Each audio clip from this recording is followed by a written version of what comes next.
Pass it to my boys Chuck Hollow and Polo. Real heads listening, not just to the intros. Knowledge of the realness, y'all should really feel this. Always down the ball, hard that y'all's witness. This here's really for the real thing. For those who've never really been bandwagon fans, listen to the real talk straight up from the stands. So may bara ako ba? Oo, papalitan natin. Kailangan natin ayusin. Brian Ruela. Okay, kailangan natin ayusin yan. Nasa Blackwater pa eh.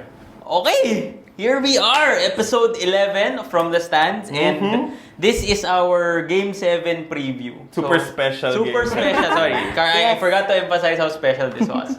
And because from the stands, we like to do things, for the fans, by fans. We brought in 2 fans representing Alaska and San Miguel Beer. Yes. So for Alaska, we have Rhea, and then for San Miguel, we have Joie. Hello. First of all, thanks for coming. Naisip namin itong mga 4 p.m. 4 o'clock. About 4 Short p.m. note. Actually. 4 hours later, you're here. Literally pinilit natin silang Yes. sumama Yes. sa recording ngayon. Sige, before we get started, let's just try to find out more about our guests, our very special guests. We'll try to get their background on paano sila naging fans ng San Miguel and Alaska. Sige. So, let's start with the defending champions muna. Okay. Joey, how did you become a San Miguel fan? May 1993, I was 8 years old. Memoryading din. It was championship game between Coney Island and San Miguel. Oh! Yes! Coney Island by Chot Reyes. Yeah. Everybody was cheering for Coney Island, of course, with Captain Alvin Patrimonio. So, feeling ko kawawang-kawawa yung San Miguel. Nobody was cheering talaga sa bahay with my dad, uncle. So, sabi ko sa kapatid ko, cheer natin San Miguel, baka manalo. So, cheer ko ng cheer. And eventually, San Miguel lost. Ang sakit. Sakit. It was my first heartache ng San Miguel. So, after that, dire-diretso na ako. Until now. So, sino yung pinakaunang player na naging? Siyempre, Alan K. Dick. Alan K. Dick. The number 8, Triggerman. Forever. Kaya favorite number ko din is 8 until now. Forever. Kinikwento niya sa akin off-air kanina na si Alan Kaidik talaga is her guy. Like, tinanong ko sa kanya, who's your favorite player on the current team ngayon? Wala. I don't have any specific. Pero kung sino talaga ang bet ko, I'd go with Chris Ross. Chris Ross. Chris Ross. We'll get into Chris Ross Yeah, later. yeah. How about you? Let's move to the challenger. Rhea, how did you become... Challenger at almost champions after game 4. Grabe kayo. Sorry. Later na. Oo nga, Kayo malapit sa door.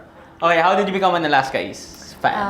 Alaska fan. Actually, hindi naman ako super fan dati. Pero nung bata ako, sinasama ko ng dad ko sa mga games. Because wala lang yun. Yun yung ginagawa nila ng mom ko, nanonood ng games, ganyan. Siguro until mga 10 years old, 15. Tapos biglang nawala na. Hindi na ako nanonood ng PBA. Tapos, kailan ba naging rookie? 2014, I think, naging rookie. Na-draft si Chris Banchero. That's how you become a fan. Pero syempre, player, fan, hindi ko naman sila kilala eh. Sabi ko, si Abueva, naririnig ko, pero okay. Tapos yun, nung nanood na ako ng game nila, naalala ko yun, Hinebra, ang kalaban nila. Tapos, yun, natalo sila. Tapos since noon, lagi na akong nanonood. Sino yung natalo? Natalo yung Alaska. Natalo yung Alaska. Hanggang regular season. December. Elimination round yun, for sure. Parang 1 point din ata eh. Close. Parang ganon. Tapos yun, doon siya nag-start hanggang sa, parang last season lang ako naging active hanggang ngayon. So, semi-lineage yung fandom mo. Parang passed down from dad. Oo. Pinapanood essentially. yun, fan siya ng Alaska, yung dad mo? Oo, fan siya. And mom. And mom. Oo. So, parang ang swerte mo na may parents kang both na nanonood na ano. So now, needless to say, Chris Banchero, favorite player? No. Wow, okay. Ano na siya, parang naging team fan na ako. Favorite okay. player. Okay, Parang pero on the sila. current team, sino yung pinaka-bet mong? Makita? Si Chris Banchero pa rin. Pareho. Of course. Okay, let's get, girls, ground rules walang sampalan, kailangan, Walang physical. Kaya kami malayo. kaya kami pumagitna sa inyo. Joke lang. Hawakan mo yung tenga. Joke lang. Anyway, lahat tayo mamaru sa room na to. Okay. So feel free to, jump in with your analysis of Pero right now, let's start with the first 3 games. Because I mean, we have to set things right. We can't just talk about game 6.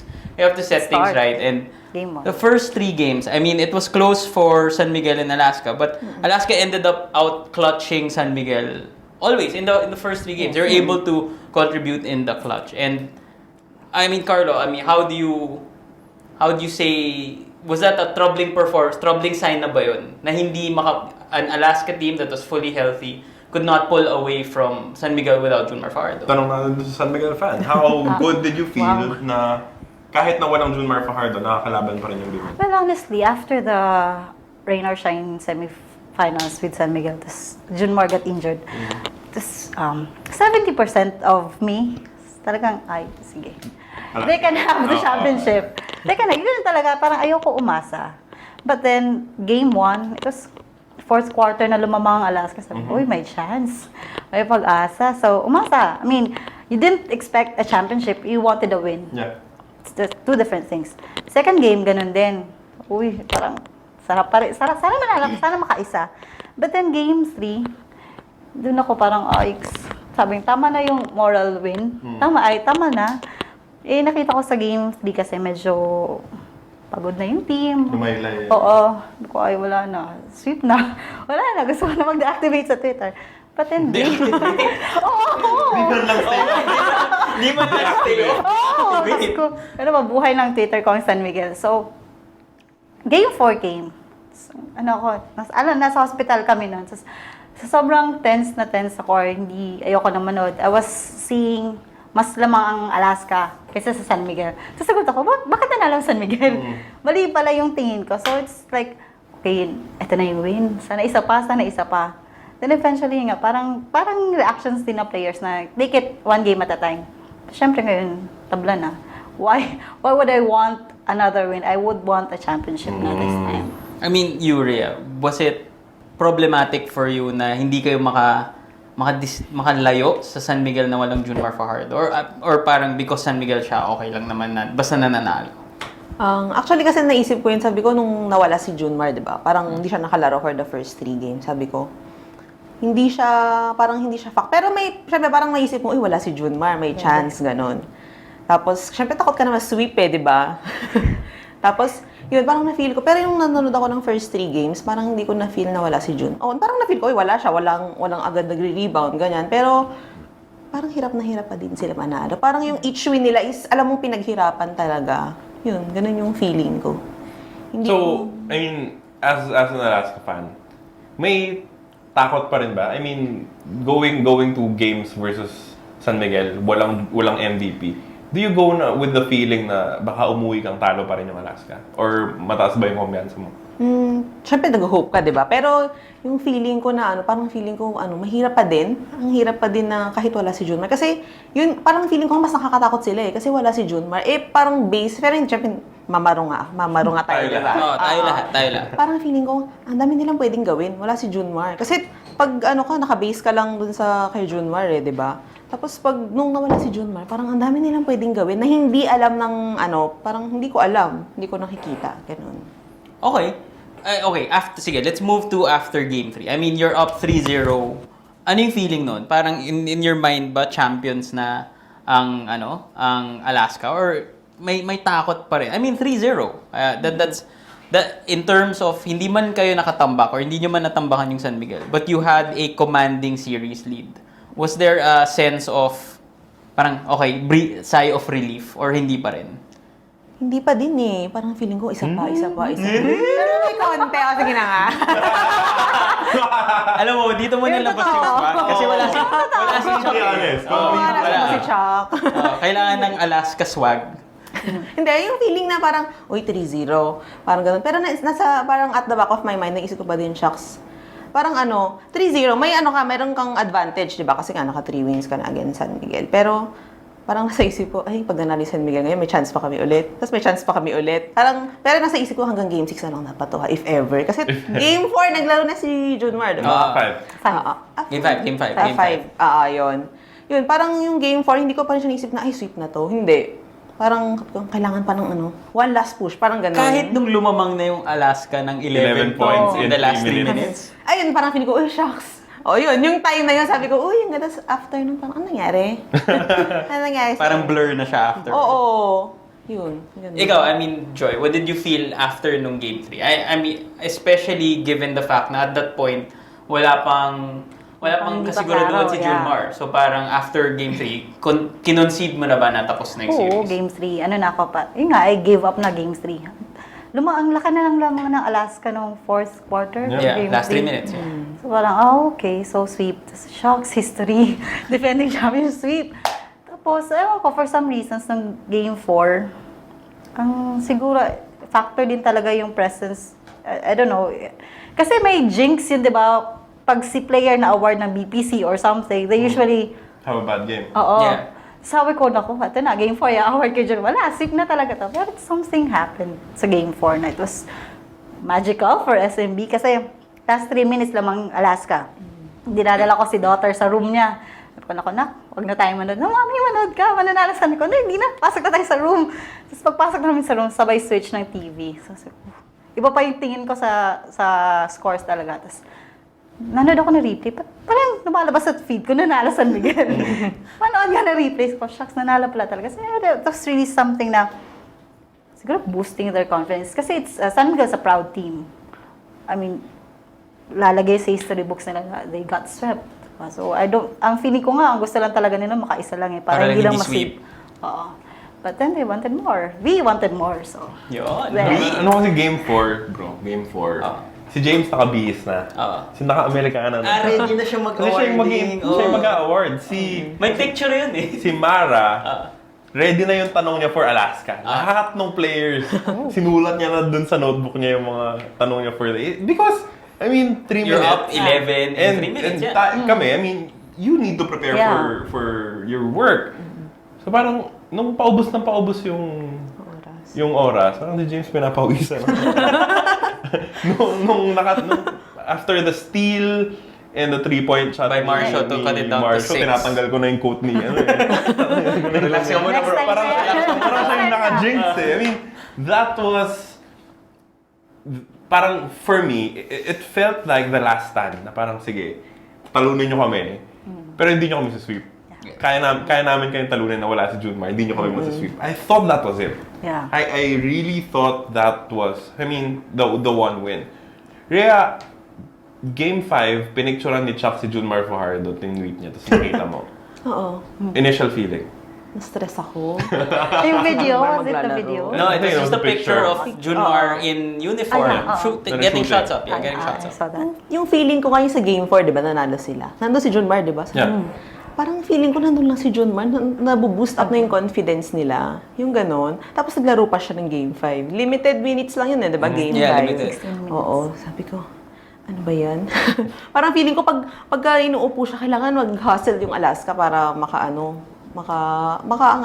makalamang pa. Did you feel na nung bumalik na si Junmar, kahit na limited yung minutes niya, did you feel na parang, medyo mas lalong nawalan ng chance yung, parang dapat tinapos na ng Alaska yung Game 4. Mas nag-regret ka ba na natalo sila nung Game 4 nung nakita mong, binalik si Junmar nung Game 5? Oo. Parang, syempre, yun nga, parang whether you admit it or not, si Junmar, lalo na nung ko nga na-feel, parang nandyan lang si Junmar, hindi naman siya naglaro, parang na-boost yung confidence nila. Kasi makikita mo sa mukha ng mga players eh.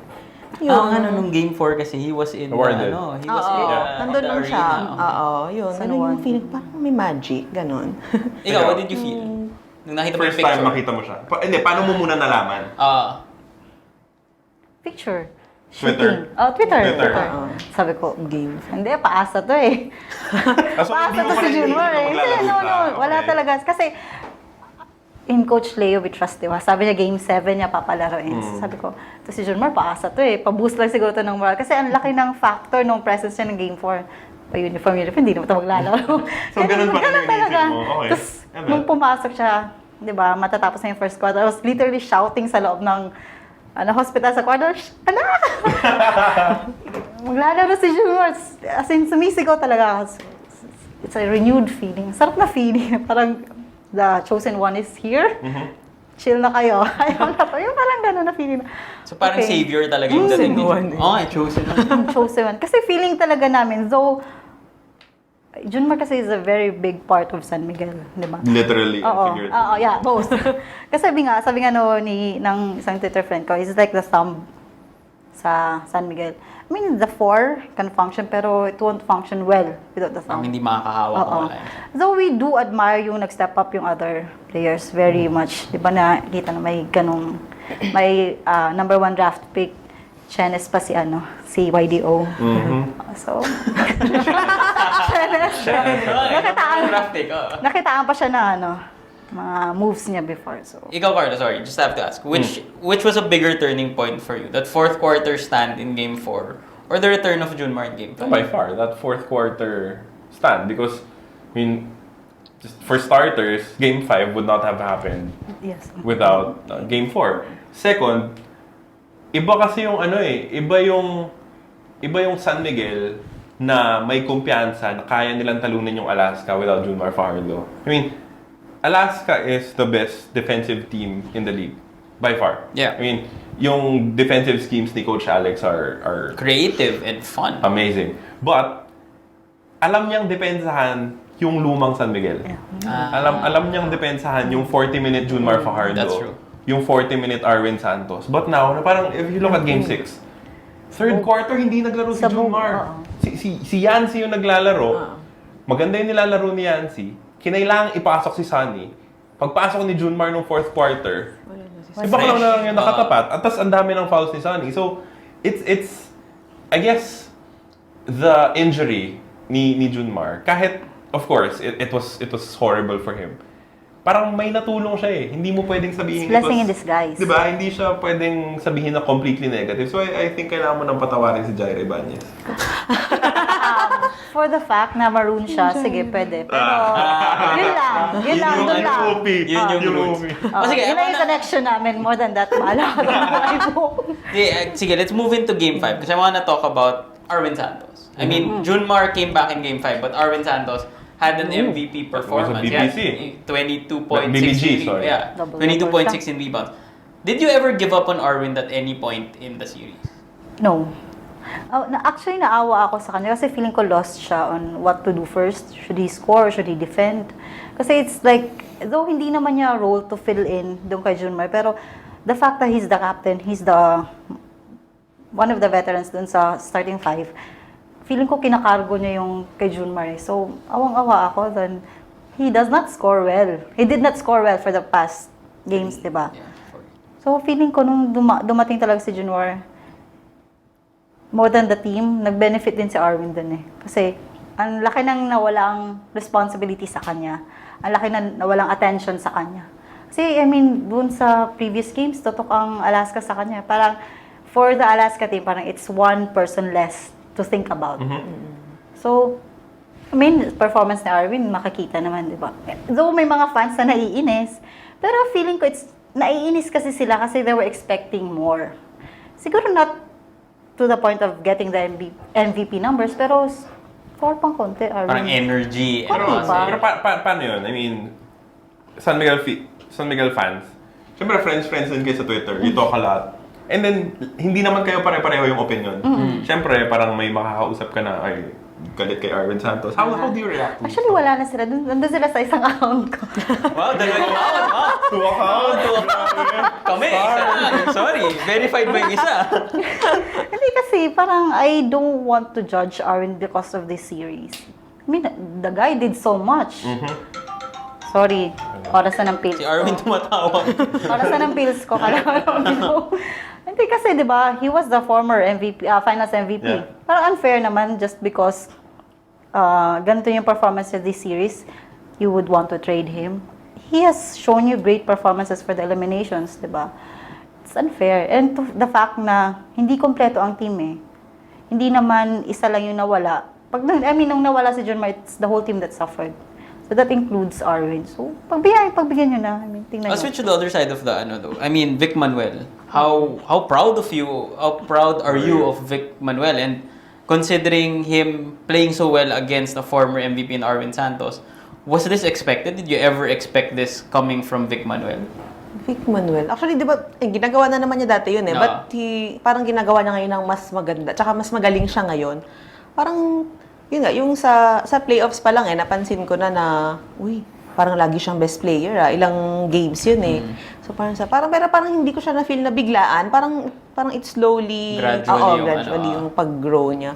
Tapos parang na-highlight lalo nung nag-finals. Parang wow, parang unstoppable talaga si Vic Manuel eh. Super. I think Vic Manuel clearly siya. Kung manalo Alaska Finals MVP siya. Switch it to San Miguel. We're all tied up. Sino Finals MVP sa'yo? So far, tough. For the first 3 games, their MVP was Alex Cabagnot. Yeah. Their X factor was Gabby Espinas. But if you look at it in total, in the wins, I think the most important player has been Chris Ross. Chris Ross, right? Because, look at those numbers. 9, 7, and 6. And yung minutong nilalaro niya, kasi sinastart na silang dalawa, di ba? Yeah. Alex and Chris Ross. And then in Game 6, Alex barely played in the fourth quarter. So you know that the energy of Chris Ross has been the game changer for San Miguel in the series. I checked out the numbers kanina. In the first 3 games, Chris Ross was only averaging around 11, 13 minutes. And then he started, and he's now averaging more than 30 plus minutes. Starting alongside Alex Cabagnot. I feel that Chris Ross has been managing the team well and freeing up Cabagnot to be an extra shooter on the floor, which has really been beneficial to San Miguel. Pero ang MVP ko si Coach Leo. If you could award it. At saka yung doktor no San Miguel. Miracle worker yung tao yan. Okay, let's move on siguro. We're now at Game 6. Did you expect San Miguel, both of you, did you expect this series actually to have gone this far? Or at this point, May kwento siya. Sige. Ano yung kwento ko? Nakalimutan ko. Nanood ka ba ng Game 6? Oo, nanood ako ng Game 5 kasi. Di ba yun yung may nahulog o nahimatay or something? Yeah, yung injury tuhod niya. Oo, tapos yun din yung feeling ko, 20 seconds away na lang ang Alaska from the championship eh. Kasi parang it's their ball, tapos 20 seconds left na lang, tapos tie. Sabi ko, shucks, kailangan manalo na sila dito. So, nung nahulog yun, tapos natalo yung Alaska, di ba? Overtime, ganyan. Sabi ko, hindi na ako manood ng Game 6. Ayoko. Baka ako na yung next na himatayin. Hindi ako manood. So, hindi ikaw yung jinx? Hindi ako. Kasi talo pa rin sila. Talo pa rin sila. And then, Joy. Sorry. Can you explain, put into words, the feeling during that fourth quarter na parang, Junmar Fajardo and Marshall Lassiter just completely went off? Honestly, hindi ako nanood ng games. Buti pa pala ako nanood sa TV.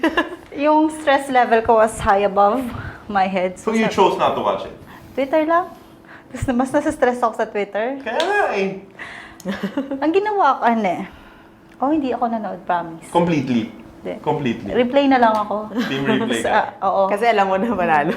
Yun lang, hindi ko kaya. Pero nung nalaman mong nanalo, ano yung feeling mo?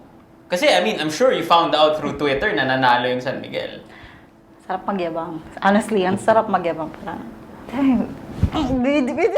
nagtayo tayo! Nagtayo tayo, please. Ang sarap lang na feeling. Tapos, yung nakita ko nga sa replay, tapos, wala si Alex sa fourth quarter. Si Chris was there. So, sabi ko, ito na yung time na kahit sinong ilagay ni Coach Leo can really deliver. Pinakita niya na parang, fine, we have starters who can score a lot, pero we also have these bench players who could provide other things. Sarap tingnan, sarap panoorin yung replay. Kasi alam ko panalo. Hindi ko kaya yung kasi I was, hindi pa na-injure si Jeremiah, I was expecting San Miguel at 6. Tapos nung, You mean Alaska in 6? Ay, San Miguel in 6. Nung hindi pa na-injured. Then 3-2. Sabi ko, Game 6, wala, Alaska na to. Parang sabi ko kasi, kung ako si Alaska, I don't wanna give San Miguel another chance. Of course. Hello, nakadalawa ka na, isa ka pa. Abuso na yata. But no, San Miguel defied that because they wanted to win. So, hindi ko carry talaga manood ng Game 6. Game 7 nga, nagdadalawang isip ako manood. Ay, bakit? Baka makatakayin ako sa puso. Ako gusto kong manood ng Game 7. Ako rin. Ako rin, pero wala nang Ako. Ayoko Gusto ko pa. lang i-set up yun. Kasi pag natalo yun, ako sisisihin ng mga kaibigan ko. Dahil di ka nanood ng game. Sige, magmamaru cup tayo ngayon. I mean, what do you think was the biggest change between the first 3 games and the last 3 games na really was that gave San Miguel the chance to tie up the series? Or ano sa tingin mo yung pagkukulang ng Alaska that gave San Miguel the chance to tie up the series? Anyone? Carlo? Ako? Okay. Sige. I think they just took their eyes off the ball in Game 4. I think that was it eh. Para sa akin kasi, nandun ka na eh. It was done. I mean, kung nakita Lamang na kayo nyo, eh. kung nakita nyo yung body language nung Beermen after I think Calvin made a coast-to-coast layup or something. Tapos syempre nag-swag si Calvin, tapos nag-time out yung San Miguel. Parang, okay, that was it. Even their body language said na parang, di talaga kaya. And then, parang biglang Chris Ross was the only one who I think kind of believed na kaya pa nilang manalo. And then Alaska started turning the ball over. Na parang, Repeated. kayo yung Relax. press team. Kayo yung known for forcing turnovers and scoring on fast breaks. And then, bigla, I think they were ready to celebrate. I think Alaska was just waiting for the balloons to fall dun sa Ultra. And after that, wala eh. I mean, if you give a champion team like San Miguel just a bit of confidence, pay for it. Ikaw, did you feel na may pagkukulang yung Alaska in the past 3 games? Was there anything, parang meron, this isn't the same Alaska we've watched all season long. I mean, granted they're facing a tough team against San Miguel, but meron something na nawawala sa Alaska. What is it? What do you feel that it is? Yun nga eh. Pero diba, yung sabi ko nga kanina, yung games 1 to 3 is like parang hirap sila. Okay. Parang yung feeling na wala si Junmar, pero parang hirap na hirap ka pa rin manalo. Tapos yung games 4 and 5, went into overtime, di ba? Alam mo yung feeling na yung overtime, parang pagod na ako, sige na nga, gano'n. Parang hinahayaan lang nila yung, hindi ko alam kung ano nangyayari, laging turnovers. Sa overtime, sabi ko nga, malas ang overtime eh. Sa Alaska. Actually. Parang after, nung nag-overtime na parang pagod na ako, sige na nga. Parang gano'n yung feeling mo, pero parang syempre mag-hope ka pa din, yung gano'n. Tapos sa game 6, parang feeling mo, may mali ba sa kanila? Yung mga tinitira nila, hindi pumapasok, nadudulas, may nagpapasa ng bola sa referee. Na walang tao. Oo. Medyo bad idea yung black jersey. Black jerseys, actually. Kahiyang daw. Ikaw, what did you feel changed between the first 3 games and the last 3 games? For San Miguel, I at think least. Alaska got tired. Talaga? Mamaru. Go ahead. Kasi I mean, tired and siguro sobrang gigil. I don't know, I was really expecting Alaska to win Game 6. Pero, parang chill na lang. Kasi parang, siguro iniisip nila, lamang naman kami. Let's just wait for the time to end.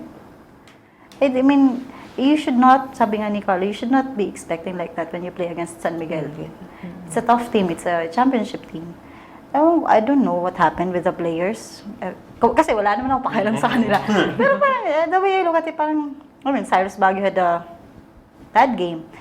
Si Dondon, hindi ko masyadong maramdaman. Dati, pag hawak ni Dondon yung bola, takot na takot na ako. Pero nung last games 5 and 6, sabi ko, wala. I don't know. I don't know what happened or... If Arwin Santos was, the least valuable player for San Miguel in the first 3 games, Games 4, 5, and 6, JV Casio has been a combined negative 50 on the floor. For the 3 games. Average of 28 minutes per game. Playing the most, I think. Yung star point guard mo is a negative 50. I mean, do you ever think na, JV, it's not working out, upo ka muna. Parang ganun. Or do you trust na siya pa rin talaga yung kailangan mo on the floor? JV. Actually, nababasa ko sa Twitter ang mga maraming mamaro nga. Mga kuro-kuro. Oo. Pero parang sabi ko, ano kung magagawa ko kahit gusto kong tanggalin siya dyan, kung siya yung pinasok, di ba? Di magtiwala ka. Parang ganon. Pero yung feeling na, ano nangyayari sa'yo? Parang ganon. Buti hindi na siya nadudulas ngayon eh. Pero yung... Minsan na lang. nadulas siya. Minsan na lang. Game 4? Kailangan mo i-remind. Salamat Talaga. Kinailangan. This is not complete without JV Casio slipping. Sa bagay. Diba? Ayun, parang hindi... Nakikita mo naman, parang feeling ko nga nagsistrive hard naman siya. Pero parang hindi it's not working eh. Parang tumitira naman siya pero hindi pumapasok. Parang nakaka-frustrate din nga eh. Para yung napafrustrate ako para sa kanya. Sa kanya. Pero ikaw, would you want him to be on the If floor? you were Coach Alex. Oo, siguro. Pero pag kasi meron, di ba nga si Coach Alex, mabilis yung rotation niya. Yeah. Siguro pag nasa yung momentum, minsan kasi nilalabas niya eh. Siguro dapat stay muna konti, try pa, ganun. More minutes pa for JV? Ay, hindi. Dun sa iba. Kasi parang, di ba, si JV minsan pumapalit sa Hazul or Again, so Bancha. parang give him Kung more sino- time to heat up. Tapos kung hindi talaga gumagana, Yeah. move on ka na sa iba. Oo. Can I say something? Go ahead, go ahead. Hindi kasi, Kaya ka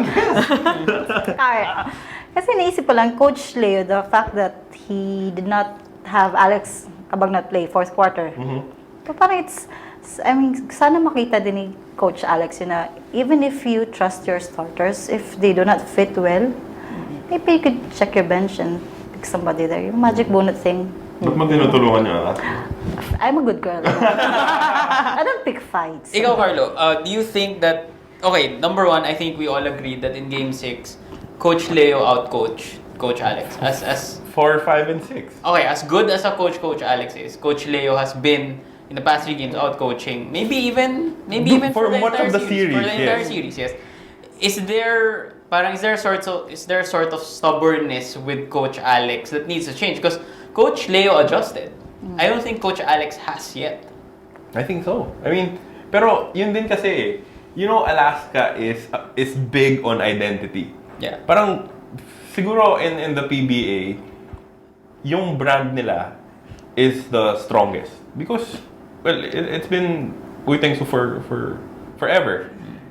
And you can't expect Coach Alex to veer away from what has made them successful. He's the we, not me. Hindi pwede. I mean, parang, when I watch JV, as in, nahihirapan din ako para sa kanya. He's a good guy. I mean, one of the best guys in the PBA. Pero, parang hinahunting siya. If Ronald Tubid enters the game, Chris Ross, Poste agad. Kabagnot, hinahanap siya eh. Hinahanap siya, tapos popostehan siya. And then either they score, or someone else has to help, which will create an opening for everyone else. Parang, Chuck and I were talking about it, and I told him na parang JV is unplayable in this series. But, knowing Coach Alex, hindi niya pwedeng hindi laruin si JV. Because, I mean, if anything, when he transferred from Global Port, JV changed his game to fit Alaska's. Na parang, nagpalit siya eh. Dati gunner, and then ngayon point guard na aayusin ko para sa atin. Yeah. Parang ang sama naman ng feeling na dahil, nag-struggle ka, uupo na lang kita dahil. Pero in-adjust mo na lahat eh. Pinalitan mo na yung laro mo to fit Alaska. And I think Coach Alex is giving JV all the opportunities in the world to make it right. Okay, speaking of adjustments, I mean the pressure to adjust ngayon is with Alaska. With the past 3 games going SMB's way, Alaska has to figure out how to beat that zone defense of San Miguel. I mean, maybe without their shooters clicking, because their shooters have averaged less than 25% from the floor in the last 3 games. 18, 22. So parang less than 25% lahat ng 3-point percentage as a team. So the focus is for Alaska to Is this the time? Game 7, I mean, but is it the time for them to go all in? Maybe not change their rotation, start Vic Manuel, play Banchero and Hazul, play a shorter rotation. Is that a good idea for Alaska, or should they keep it? Yeah, should they keep things as is? Kasi actually okay naman ako dun sa, feeling ko kasi yung idea ni Coach Alex na fresh legs. Kasi di ba mababad si Coach Leo, di ba? So that by the time na yung starters niya, which is, feeling ko yun na yung pinakamagaling niya talaga eh, yung mga shooter, ganyan. Medyo pagod na sila, papasok niya yung mga, yung bench niya. Yung bench na yung sila Manuel, Hazul, Banchero, Abueva. Cyrus, Abueva, yun. Pag yung 5 yun pumasok, medyo kampante ako eh. So, pag na sila, di papahinga muna yung starters niya. Tapos pag yun yung pinasok niya, parang bumibilis yung laro eh. So, which favors Alaska. Pero, yun nga, syempre, uupo din niya yun. So, babalik ulit yung papalit na iba. So ikaw, stick to the old Stick to what's strategy. working, or do you change things up a bit? Now, given na Yun, okay yung Game 7. Sa Game 7, paano ba? Siguro play longer minutes, yung niya. Yung The best Babad niya. five, yung babad best niya. five niya, play longer minutes. Pero hindi niya sila gagawing starter. Okay. Okay. Ako, I think for Alaska, Yeah, for Alaska. I think Coach Alex should play all his cards na. Kasi no offense to Alaska fans, I don't think kasi they still stick with we, not me thing. Given the stats ni Vic Manuel, I don't think they're still sticking with the system. As I can see it dito sa series, meron na talaga silang specific go-to guy, which is actually negating Alaska's strength. Yeah. Oo. So kung ako si Coach Lay, if I can see that, bakit I would concentrate so much on Vic Manuel. Diba? If I could shut him down, then the shooters can shoot. They're shooting 24%. So chill na ako. Diba? The team could actually do it. Okay, the way I look at it, if you thought that San Miguel was right there in the first 3 games and just didn't win, Alaska was right there in games 4 and 5. 4 and 5, And much of game 6. and it just didn't end well for them. I mean, para sa akin kasi, yes, natalo ka ng 3, pero nandun ka pa rin eh. Parang why would you feel the need to change drastically? Especially, mahaba-haba yung break, 5 days. Pero ba't mo papalitan? I mean, it brought you this far. Para sa akin kasi Alaska, the simple truth that you need to instill dun sa sarili mo is, it doesn't matter when San Miguel won its 3 games or when you won your 3 games. Fact is, you both won 3 games. Yeah. Parang kalimutan mo na yun. Parang momentum doesn't win games. It doesn't help dun sa game 7. Concentrate on it.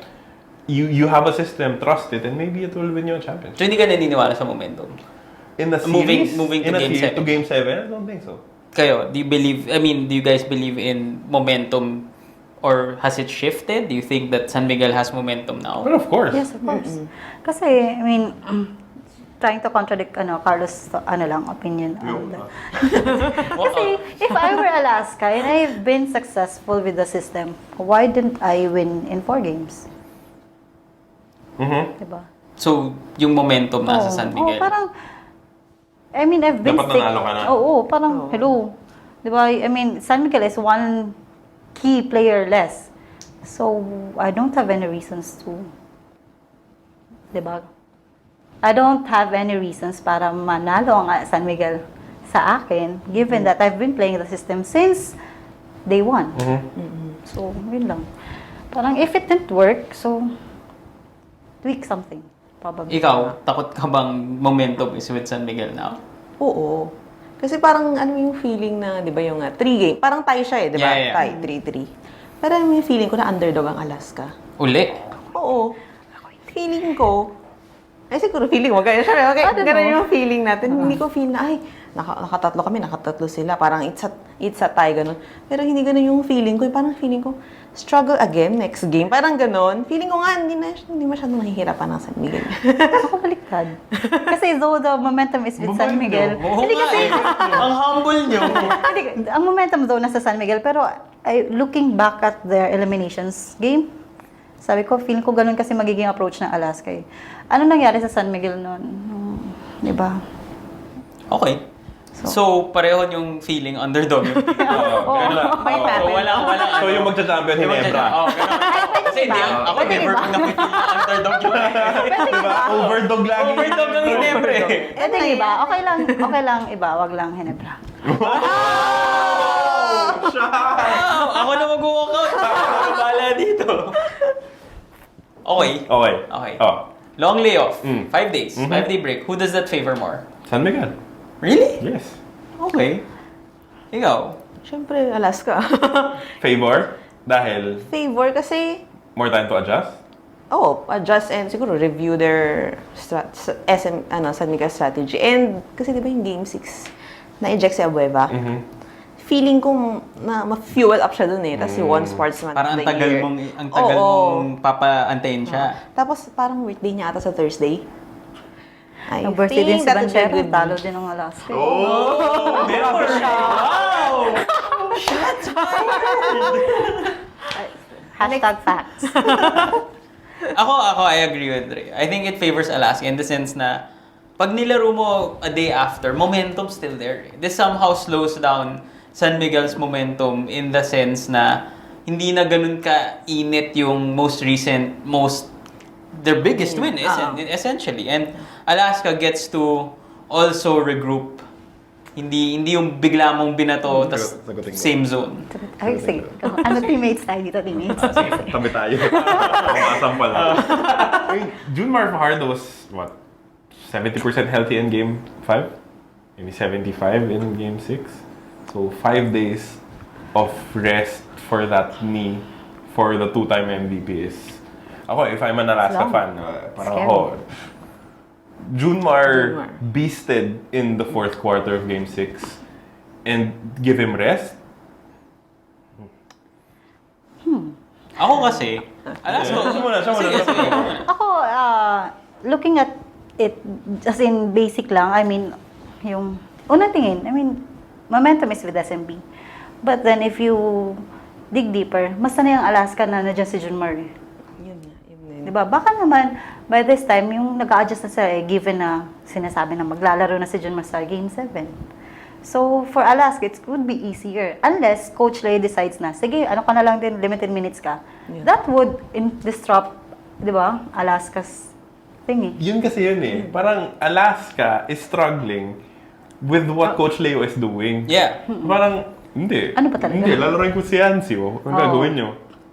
Diba? Parang, if you're Alaska, sige, you devise a way on how to stop Junmar Fajardo. Fine, gagawin mo yun. Pero, bibigyan mo ba ng same oras si Yancy? Probably not. No. But then, he plays well. But then, Gabby plays well. And then, it messes up your entire defensive schemes. Kasi parang iniisip mo, kung nandyan si Junmar dapat yan. Pero hindi eh. I mean, kaya sa akin, parang the 5-day break is tough, will be tough for Alaska. Because you really don't know what you're preparing for dun sa side ng San Miguel. I mean, it's... Sabagay, I get your point. Because if it were right after, you'd know what kind of Junmar Fajardo you'd be facing. But after 5 days, you don't know how heavy the involvement. Is he a 40-minute Junmar Fajardo? Is he a 20-minute Junmar Fajardo? You don't know. So, I mean, I was thinking about yung Ross San Miguel series. Tinatanong ko pa rin sa Twitter, if Junmar didn't get injured, would San Miguel have won the game or not? Dahil na-inspire lahat ng teammates niya. True. Kasi I'm looking at Game 7 at the same approach eh. If you play Junmar 40-minute thing, alam na Alaska yan. And given na sinasabi na he would be near 100% by that time, ewan ko, baka bigay talaga ni Coach Lay yun. But again, we don't know. Kasi ang ganda ng performances ng mga other bigs ng SMB. So, ewan ko, sa ulo. Sorry, I have to ask Rhea this. Kasi you guys already said, given Junmar plays 40 minutes, Alaska's more prepared for that than this more random playing time for Junmar and the rest of the team. This is a really crazy question to ask now, but would you prefer Junmar to play 40 minutes or okay ka lang bang sa stretches na lang siya? Will you live with the fact na Alaska's more prepared for Junmar playing that long? Or okay kang wag na lang si Kraken dyan as long as nakaka-depensa naman maayos yung Alaska? Okay ako ng mahabang playing time si Junmar. Kasi yun yung masala yung Alaska eh. Okay. Doon ka nag-prepare eh, di ba? Ikaw, mas gusto mo yung... No. Mas gusto mo yung ganito, di ba? No, I would want, kung pwede nga lang, hindi maglaro si Junmar. So, Wow, you guys! No! Why? The SMB, the team has proven na kaya nilang manalo without Junmar. you think Junmar will start Game 7? No. Ano yung involvement? What do you guys think will Junmar's involvement be in Game 7? How much of Junmar Fajardo will we be seeing in Game 7? I think it depends. Okay. It depends on how everyone else plays. Yeah. Ganun si Coach Leo eh. Reactive siya eh. Sobrang maingat siya kay Junmar now. Because, I mean, at the end of the day, you're not completely sure what the condition of the knee is. Yep. So, si Coach Leo, unless he has no other choice but to play Junmar, hindi niya bubugbugin si Junmar. And it just so happened in Game 6. Yan, si Click. So, I completely agree. The less Junmar plays for San Miguel, the better it is for their team. Wild. That's a crazy thought. Yes. To think that the two-time MVP, three-time best player of the conference plays. But we agree, San Miguel's Yes, better. yes. And she agrees with you. Exactly. Because she wants to see Junmar for 40 minutes. Exactly. Oo, syempre 40 minutes pagod na yan eh, di ba? Ang pagpagod si Jun, may pasok mo si Aboy parang hindi napapagod eh. Wala yun. Napapagod. Meron na extra Oh, di ba? Hindi siya, You know. parang hindi siya, kahit parang wala siyang binipili, babanggain niya kahit sino eh. Si Calvin Abueva kasi, dalawa lang yung Gear niya. Gear niya. Gising tsaka tulog.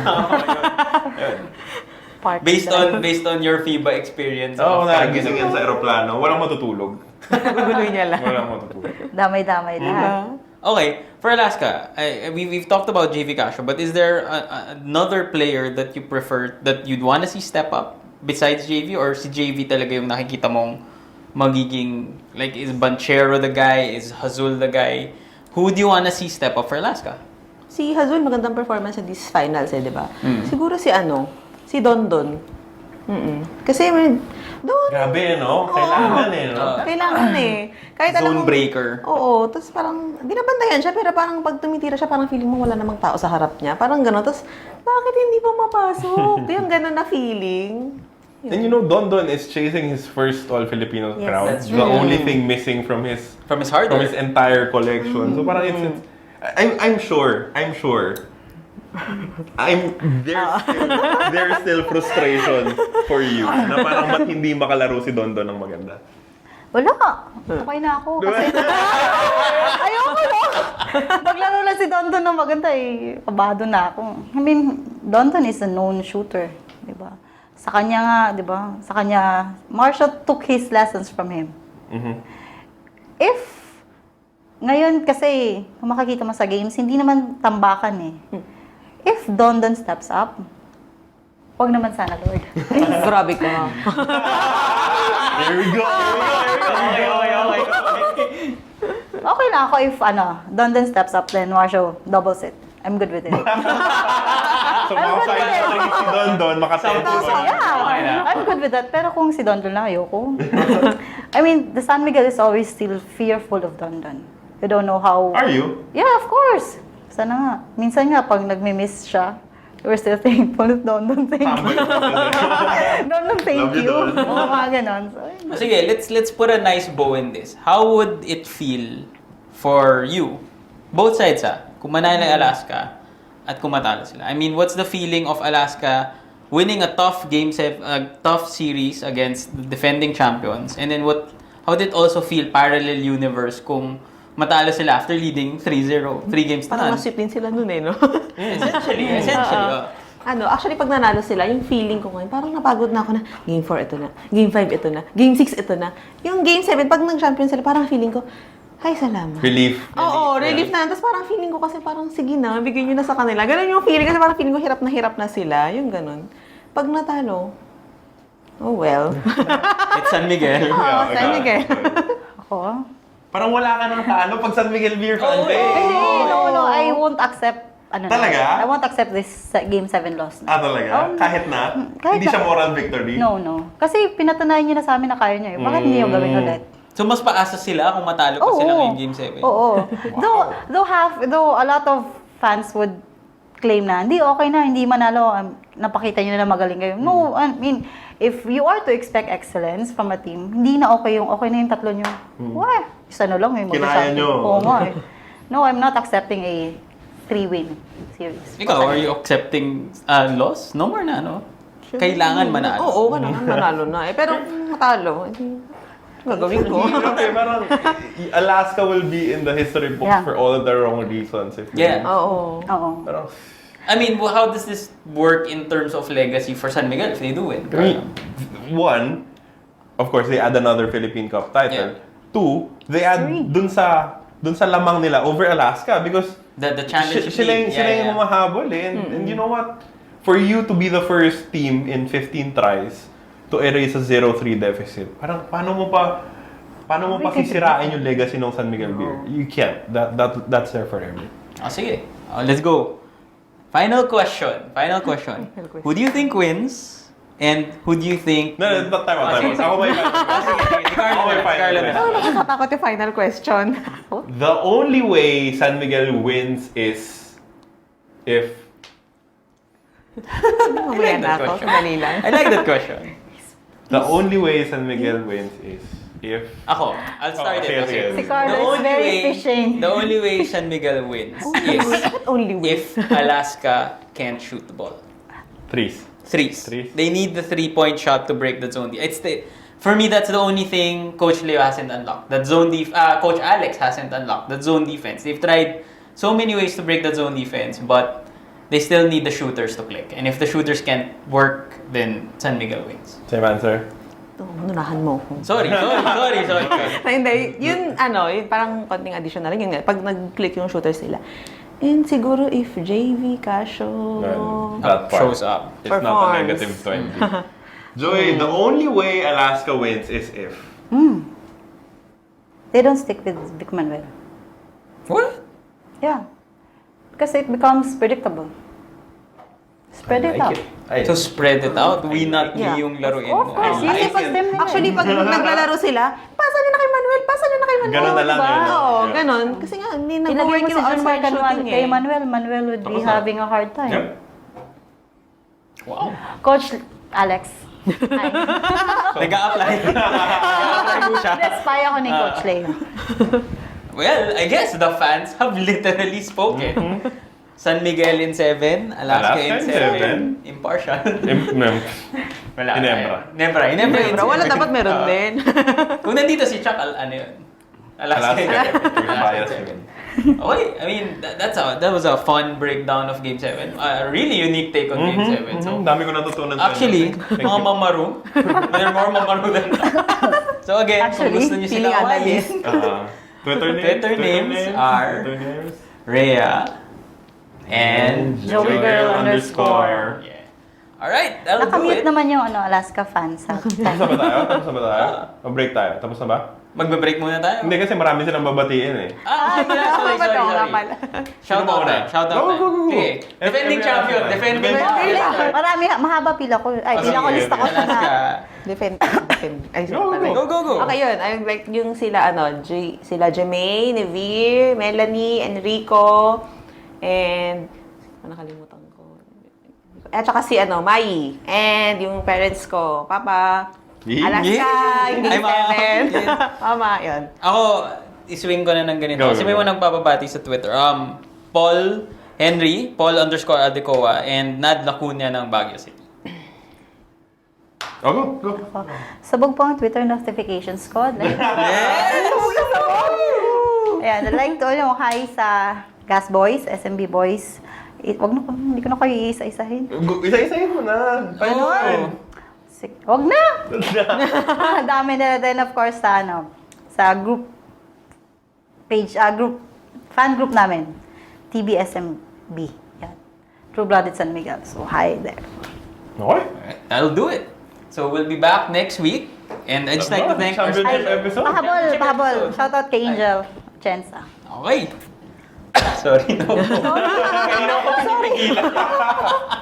So Okay. next week Next we'll week, be back championship episode. here on From the Stands Yeah. to celebrate the championship of Wow. Either Alaska or San Miguel. Wala kami sinasabi nito. Wala.